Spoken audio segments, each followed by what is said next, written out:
Welcome to Premium Time with John Darr. It is Tuesday, April 13th, and I've got a new co-host with me today that I'm excited to introduce, my man, Colin Austin. What's up, dude? What's up? Thanks for having me. Thanks so much for being here. My man, Charlie, is at the doctor's office, so hopefully he survives whatever it is he's dealing with. Hey, don't you guys do this like every week at the same time? Usually. It's around 3 o'clock. You would think that Charlie would be able to like work around that time. Well, yes. He actually had an appointment that was 10 o'clock this morning, but he texted me and he's like, have you ever been to the doctor? It takes a little while. So he's like, yeah, I'll make it, no problem. I said, no, you won't. Let me call Colin. Hey. I've been wanting to do this with Colin anyway. Yeah, I'm here. Well, I love Charlie. Charlie, I miss you, man. Charlie, we don't miss you at all, frankly. I'm going to be real honest and upfront. We don't miss you at all. We're glad you're not here. And I want to tell everybody that today, we start out the show with the National Day, which today is National Scrabble Day. Okay, I'm terrible at Scrabble. I'm terrible at Scrabble too. I'm good speller, but I don't know, Scrabble. I was good with Words with Friends. Did you ever play that game on your phone? It was kind of like Scrabble. But I played Words with Friends on my phone, and I used to dominate, and then got bored of it. Yeah, I think it was popular for a little while. It's National Thomas Jefferson Day.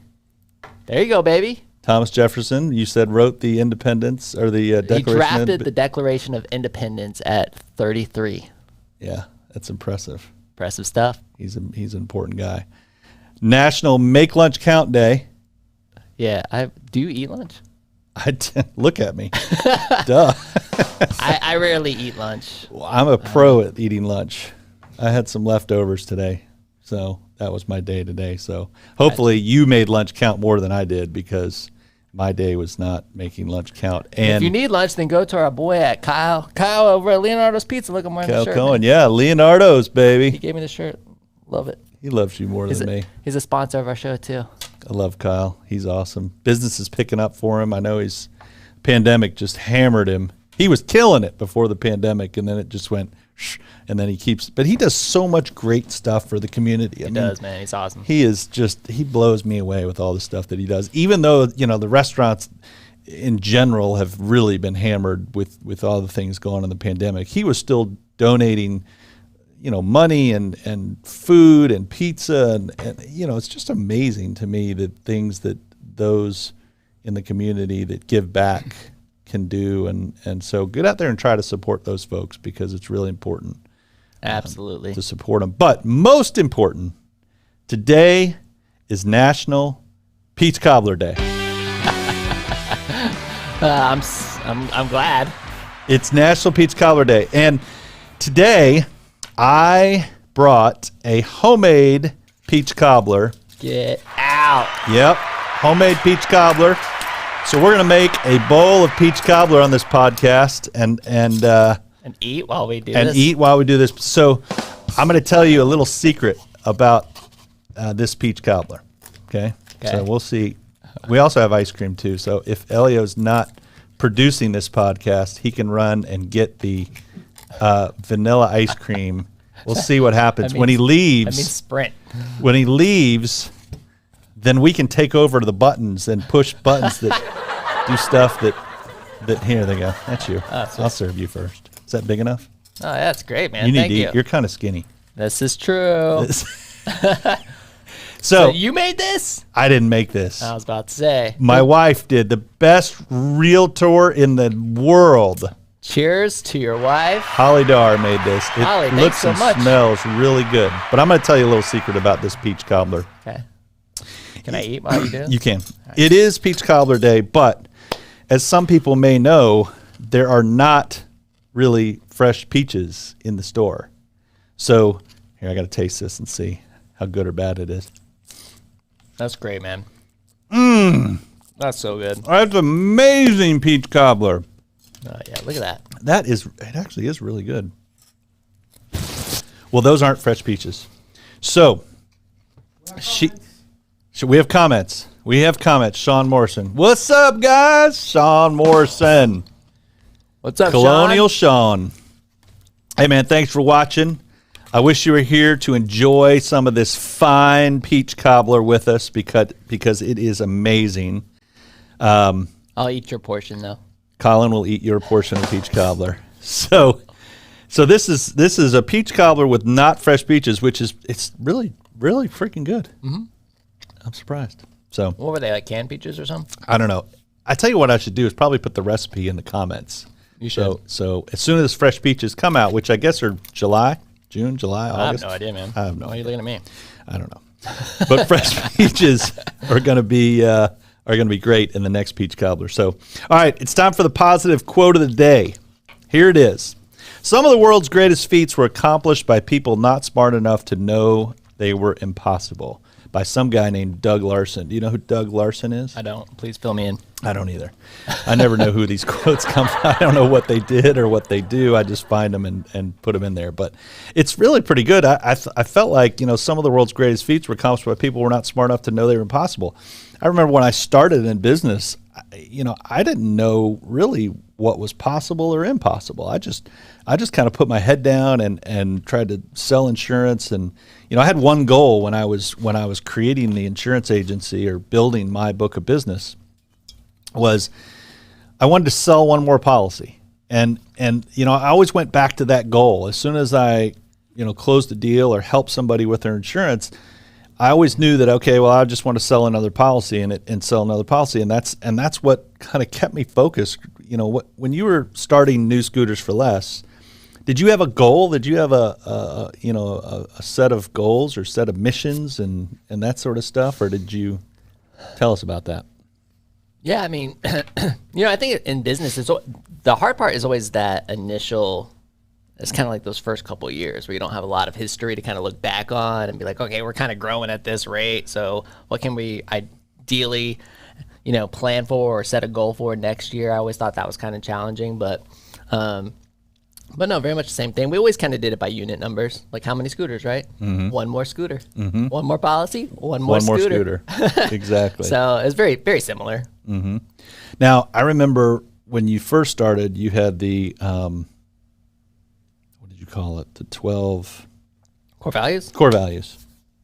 Yeah. Yeah. Did that help you in the beginning? Talk about that a little bit. Our core values really helped hold us accountable, right, to the way we were going to achieve the mission or those goals. Mm-hmm. So, for example, our top core value is to create and recreate the UCE, the ultimate customer experience. So everybody, a lot of businesses and a lot of people in Gainesville know us as kind of one of those customer-centric, customer-focused, crazy experience businesses, right? And that's something that we're very proud of because we want to be an example when it comes to the customer service and the customer experience. So, mm-hmm. So that was just one of those things that we would always, if we don't have great reviews, if we don't have, great surveys coming back from our customers, if our customers aren't, spreading great word of mouth about us, then we're not living up to that value. Mm-hmm. We got to reassess and we got to check ourselves and come back and be stronger, So that's just the accountability measures of those core values. Yeah.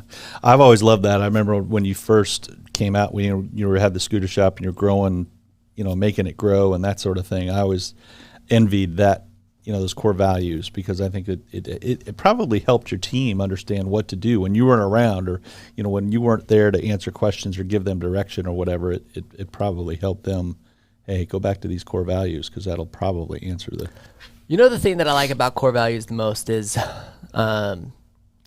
it allows your team to make decisions when you're not around, right? It empowers them. Mm-hmm. I always told my team, I was like, hey, if you make a decision that's based on one of these 12 core values, like it might not necessarily be the decision that I would have made, but if you can go back to these values and say, I made the decision based on these, like this is why I did what I did, mm-hmm. then you're not going to lose your job. Right. So like that was always one of those safety nets because it was like, hey, like if you just do it according to these values, you're good. Mm-hmm. Yeah. And then, the coaching comes later. You might have done it a little bit different. It's like, sure. Okay, let me show you how I would have addressed this problem. And then you coach them. And that's a great tip because, I've got almost 60 employees now, or 60, I don't call them employees really, they're team members. And, I can't be there for all of them every day. And it definitely helps, the employees, when they have to make a decision or have to decide how to handle a customer, it gives them some guidance on, what the right thing to do and the wrong thing to do is. And there's lots of times where they come to me and they say, hey, what would you have done in this situation? And sometimes I would have done it the same, and sometimes I would have done it different, but if they follow that core value or that mission of the agency, then, it tends to work out, which is kind of cool. That's right, baby. All right. So I've had a couple people ask me about doing a segment on sales and sales tips. So hopefully we're going to start this segment and hopefully you guys get some value out of it, because here at Premium Time with John Darr, that's the goal, is to try to bring value to the folks that watch. So here's our first sales tip is dump wishy-washy prospects. The best salespeople know that sales is a numbers game and it's a time game, and the goal is to sort through those prospects as quickly as possible to find a few great prospects. Instead of trying to persuade every prospect to do business with them, top salespeople get weak prospects to weed themselves out quickly so they can spend time on the best prospects. So I can elaborate on that a little bit. A lot of times early on, we will, when I was starting out in the business, I basically wanted to write insurance for anybody I ran into. And I still want to help as many people as I can. But sometimes there's just people that I can't help, which is hard for me as a salesperson, but it's important to kind of weed out those folks that just aren't sure about whether they want to do business with you or not. Sometimes we get prospects that call us and they'll say, well, I don't want to give you some information, they don't want to give us information that we sort of have to actually put together something for them. And when that happens, we as insurance people, I basically say, look, you have to be able to trust me. If you don't trust me, then we really can't do business together. And that's, I think, a sales tip. The first sales tip is figuring out which prospects are good prospects and focus on those prospects.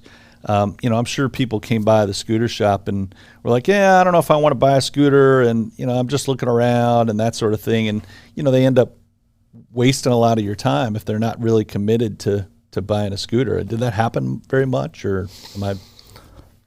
I think what I always learned was that if you always did what was best for the customer, no matter what, it always came back around.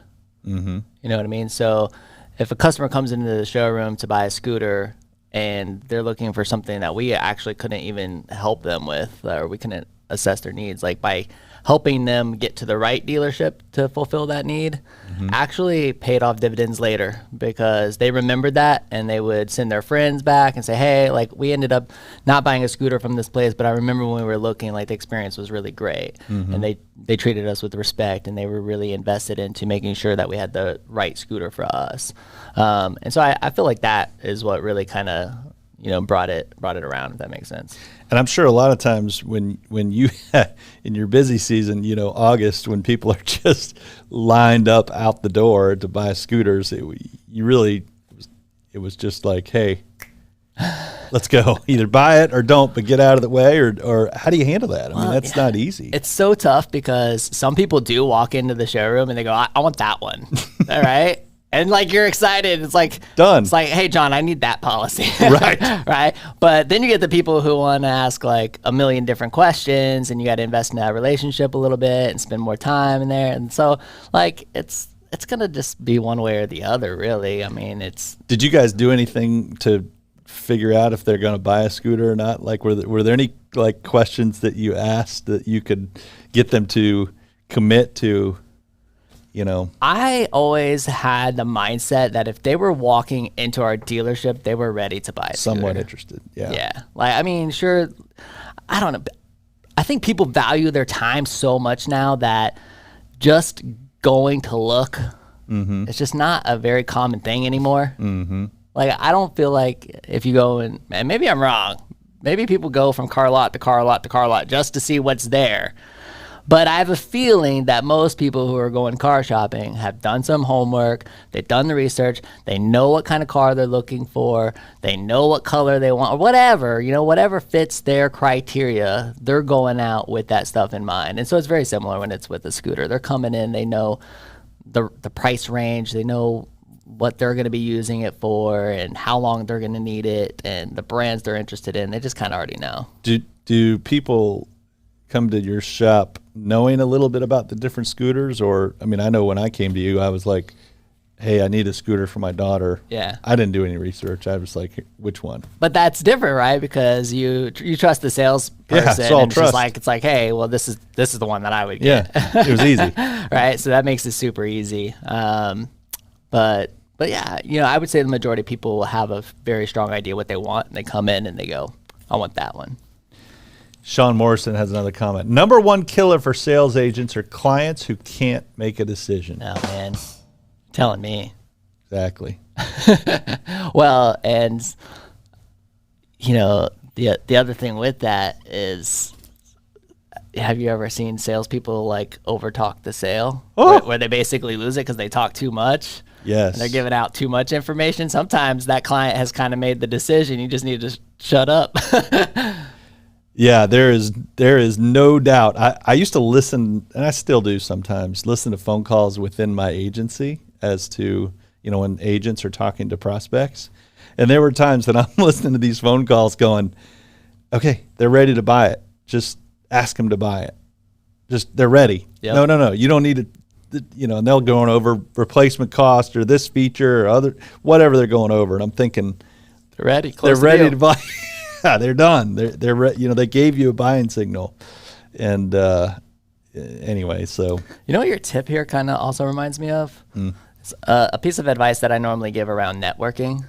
Okay. Because a lot of people will go out networking. They'll go to like a chamber after hours event, and they kind of have like this. It's almost like having a goal in mind to like hand out as many business cards as possible. Mm-hmm.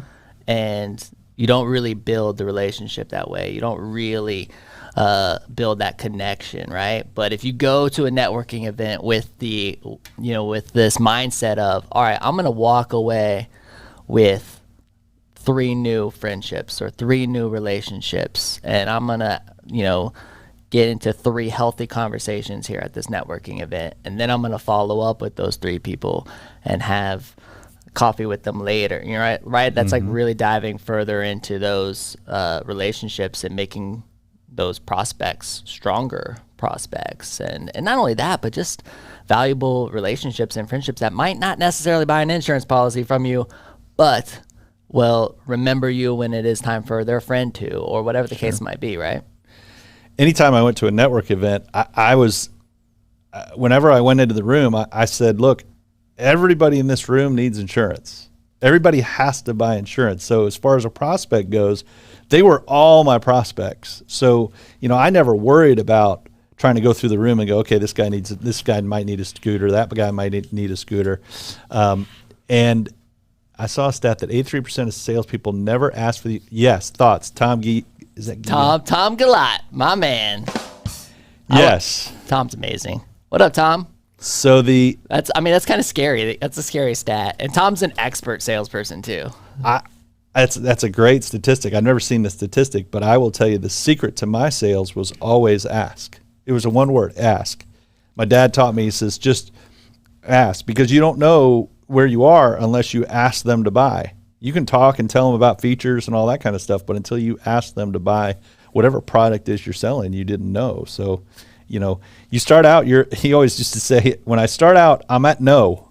So if I ask, I might get to a yes, but if I don't ask, I'll never get to a yes. So that was one of the things that he taught me. How many touches do you find are normally necessary, like in your business? Because, sometimes you can like scare off the prospect, right? By coming in too hard, too fast, So much of what we do is based on trust. So, what I've always tried to do, whether going back to the networking event or whatever, was just try to meet as many people in the room as I could meet and really just get to know. I was more interested in what they were selling than what I was selling, because I knew they needed insurance. Right. That was a given. But I always love to go around the room and try to figure out, hey, here, what do you guys have to offer? What are you selling? And tell me about it. And that always helped. Talking about meeting people, our audience in LinkedIn, Derek Staples from Canada says cheers to you guys, and Melissa from Nebraska saying hello to Justin Laird. I know most agents do not have a system in place for referrals. So that's true. Your audience in LinkedIn. Nice. The audience in LinkedIn. Well, nice. I appreciate you. If you guys are watching this on LinkedIn, hit that little like button, and it would do wonders. I would appreciate it very much. If you're watching on YouTube, subscribe to the channel and hit the little thumbs up. Make a comment. I don't know. Tell us we look goofy. Who cares? Just tell us tell us you like beach cobbler. My wife, she was more interested in like a blueberry cobbler because the blueberries are out right now and they're amazing. She's like, why does it have to be peach cobbler? But anyway, check. So now let me repeat it again so they know that we cared about them. So once again, Derek Staples from Canada, Melissa Vincent from Nebraska, Justin Laird in LinkedIn. Thank you so much for watching, for tuning in. Say hello from the production team. Hey, Derek Staples, put your address on there because I'm going to send you something for the first international comment. We're going to send you something from Premium Time. So comment on there what your address is, and or send me a message if you don't want to put your address. That's fine. Send me a message that's your address, and we'll send you something from Premium Time. We appreciate you watching. Patrick Benny's, we made it. We made one on Saturday from I think he's watching from, I don't know, but Patrick Bennis made one. He made a hole in one. I think he said. We made one on Saturday. Maybe it's what you are eating. I don't know. Pat, he made a peach cobbler. Well, ask him where he got his peaches from, because my wife could not find fresh peaches. Maybe he used canned peaches. I don't know. That's fine. Hey, it's very good, and that crust is amazing. Holly killed it. Dude, I love this. This is live on LinkedIn too, you guys. Man, I'm so proud of you, bro. Boom. Yeah, this is awesome. Blueberry cobbler. He made a blueberry one. Blueberry, the best. Yeah, I'm probably breaking all the rules by eating during the podcast, but thank God we have no rules. So can I ask you a question? Yeah. I do this sometimes because I like to interview. So what is the biggest mistake that salespeople make? They don't ask. That is the biggest. In my opinion. Okay. That, in my opinion, they don't ask for the order. There's only 3 reasons people don't buy something from you. Did you know that? 3 reasons. They don't like you? Nope, that's not one of them. That's a 4th reason then. Maybe there's 4. No need. Okay, makes sense. Right? You don't have the need. They're probably not going to buy it from you. So, no money. You can be the greatest salesperson in the world. If that person doesn't have any money, they're not going to buy from you, right? And the 3rd reason is not now, meaning I don't want it right now. I may want it later, but I don't want it, whatever you're selling me, not right now. If you're in the equator in July, you don't need a jacket. Mm-hmm. But if you flew to the North Pole the next day, you need one. You probably need a jacket. So, so those are 3 reasons. So, I don't know if that helps anybody out there. I would think if you can overcome those 3 things, then you can usually make a sale. And that's, hopefully that helps some people. So you guys aren't you don't have any seasonality, right? Have you ever worked in sales with anything seasonal?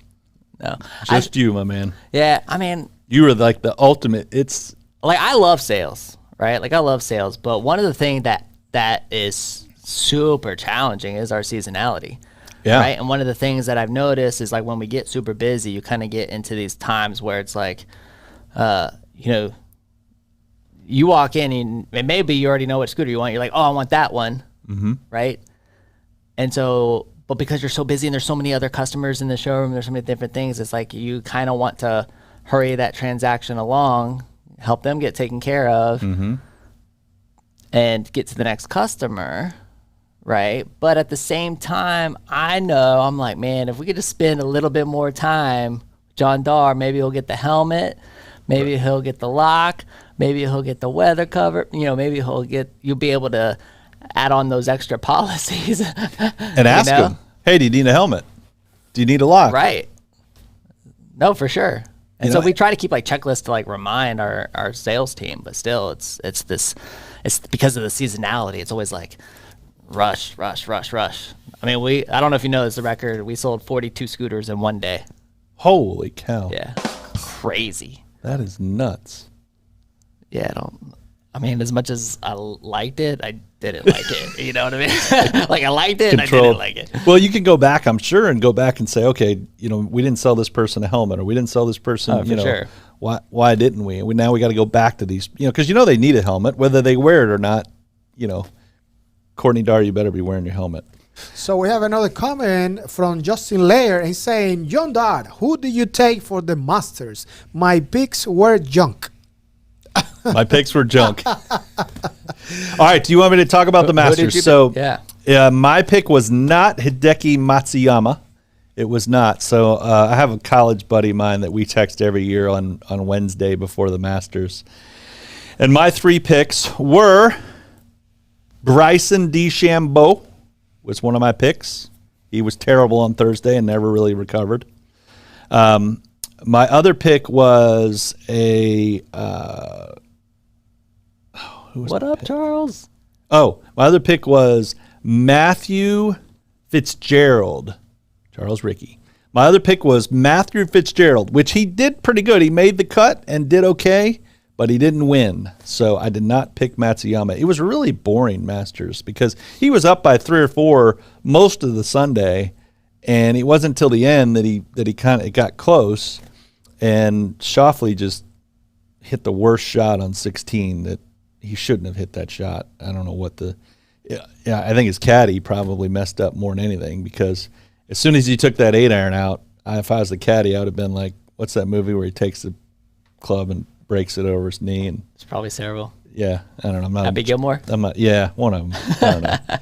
But anyway, he needed to hit a 7-iron, and if he hit 7-iron, and he could have won the Masters maybe. But congratulations to Matsuyama. He played wonderfully.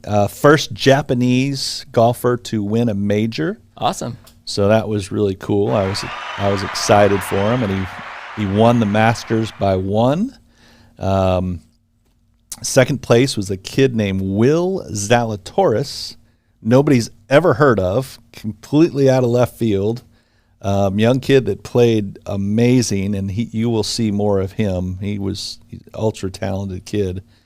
So it'll be exciting to watch and see what he does. But there was the consummate pros like Jordan Spieth was in there. He was making a run at it, and a couple other guys, but not really many of the big names. So it was kind of, I don't know, it's kind of boring for me.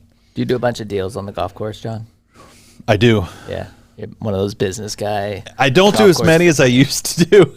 Like when I was younger, I would definitely ask, because I was trying to sell one more policy, and now I have an amazing team of people that I basically say, hey, I'm going to get you in touch with my amazing team of people, because they are really good and they actually get in the trenches and do that. Cool. And so I hand them off more than I ever have. But look, I'm terrible at golf. Yeah. But I'm a great golf cart driver.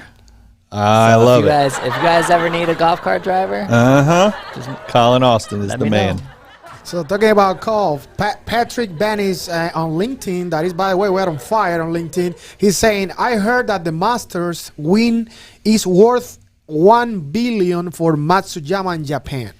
What?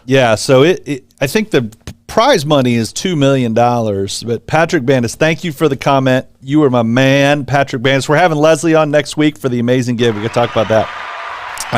But real quick, yes, the word is that the Masters, because he's from Japan, and Japan is such a golf crazy country, that this win could be worth $1 billion to Hideki, and which is just a mind-blowing number. But yeah, it could be worth that, because the sponsor, he's going to be revered in Japan like nobody. he's gonna be just carried around the town and anything he wants for forever. So he is definitely a legend. And supposedly he drives an old minivan, so he's a pretty humble guy. So Justin Lair said Sander had a chance until 16. Yep, that's what I said. He hit that 8-iron on 16. It's just the wrong club. He should hit 7-iron, but that's okay. Hey, do you want to talk about the amazing gift before we end this show and Yeah, of course, man. talk about the amazing gift? So you're hosting. I am. I've been blessed with the honor to host the amazinggive.org. And Elio's going to be there wrapping up the show. He's bringing the fiesta. Bringing the fiesta like he does. And we will be there, and I'm going to be checking in. I think it starts from 7 a.m. to 7 p.m. And there'll be check-ins every hour. But I start around 9 a.m. because 7 a.m. is kind of early. That's early for yeah. But Podcast I'll be guy. starting 9 a.m. I'm going to be going every hour at the top of the hour, checking in, and we'll be talking to different members of the community throughout the day. Go to theamazinggive.org, and there's nonprofits all over. Oh, there it is. Awesome. There's nonprofits in there. You can donate to the nonprofit of your choice. Several great nonprofits. Apparently, they raised the last few times they've done this, they've raised like millions of dollars. It's like crazy. a big deal. So cool. So I'm honored to have been asked to host this throughout the day. And yeah, man. And then at the end of the day, there's going to be a celebration at Celebration Point, and that's where we'll be on stage and doing some stuff towards the end of the night. So We'll be there. definitely come check it out, baby. It's going to be a good time. All right, so real quick, Whoa GNV. 'Kay. Who we got coming up? Oh, Can you tell? Can you tell us anything trying on to the think where we're Whoa at. GNV podcast? So, well, I'll tell you, this week's episode released with Victoria Liu of Bippo, saw that. which is great, man. I mean, just her story reflects mine in several different ways. A young entrepreneur who started her business in school, didn't really have the support of her parents, and did it anyway, and is just doing really well. Some really cool stuff coming from her. In the pipeline, we are going to have Ryan Frankel from Frankel Media Group. That was a great episode. We already recorded it, and it will release here very soon. So, yeah, just some really great episodes coming up. Definitely check it out, you guys. WHOAGNV.com. This Sweet. man right here has been a sponsor of our show, and I'm so grateful for your sponsorship, man. Thanks for supporting us. My and pleasure. Leonardo's Millhopper has been a sponsor, and just I love this community and everybody coming together to really boost Gainesville, man. It's awesome. Yeah. Love it. Keep up the great work here. All right, here's your insurance tip on the way out, because I hear the outro music, so that means shut it down. All right, make sure you download the app on your phone for your auto insurance, because I had a friend of mine getting a little fender bender, and they didn't quite have their insurance card. So make sure all the insurance companies, doesn't matter who it is, will have an app. Download the app and make sure that you have the app so you can show them proof of insurance at all times. There's my insurance tip. Hey, man, thanks for joining me. Hey, buddy. Thank you. Awesome show. I appreciate it. You guys, thanks for watching. It's Premium Time with John Darr. Make sure you like, subscribe, and watch us on LinkedIn. We appreciate you taking the time to watch us. And happy National Peach Cobbler Day. I'm going to finish my peach cobbler while it's still a little warm and add ice cream. Y'all be good. Take care. See ya.